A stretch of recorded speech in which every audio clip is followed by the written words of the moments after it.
These cylinders are made out of chrome moly, a steel alloy containing chromium and molybdenum. They start with discs that have already been heat treated at 730 degrees Celsius for 36 hours. Now they go into the first of 5 hot chemical baths that will help the metal flex.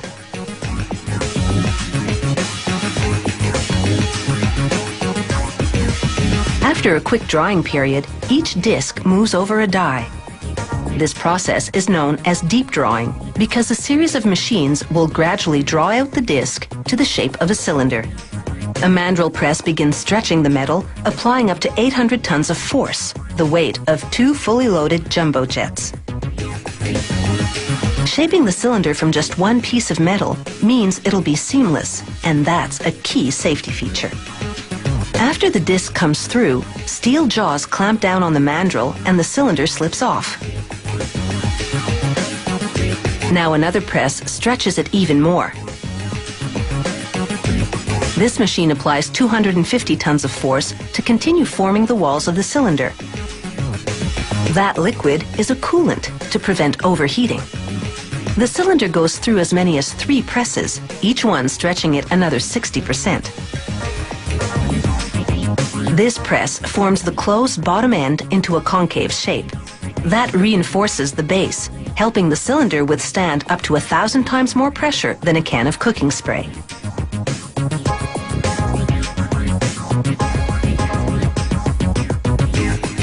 A bandsaw now slices up to 10 centimeters off the other end, which will become the top of the cylinder. Next, a torch heats that end to 982 degrees Celsius for 90 seconds. In a process called hot spinning, a worker then places the cylinder in a device that spins it at 1,000 RPM. As the torch maintains the temperature, the machine shapes the edges of the searing hot metal into a curve.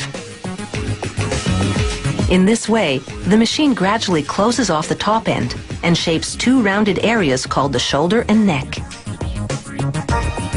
Making these areas curved is the best way to contain pressurized gases.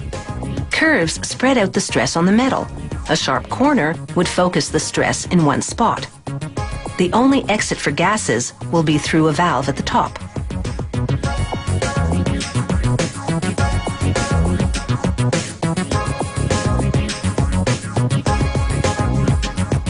Workers then place 18 cylinders in a furnace heated to 900 degrees Celsius.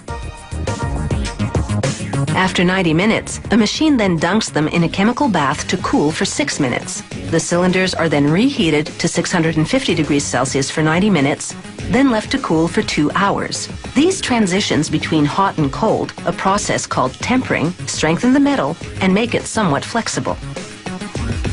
A cutting tool carves open the neck and cuts threads inside it. This provides the best seal when the valve screws into the neck. Workers clean the cylinder surface using a process called shot blasting. A machine shoots these tiny steel pellets at the cylinders at very high speed.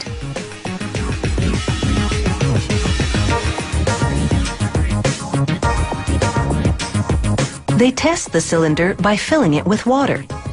Then they seal it off and immerse it in water.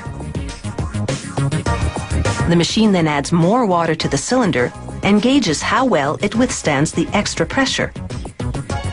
They rinse the inside with hot water, then dry and clean it by blowing in some purified air.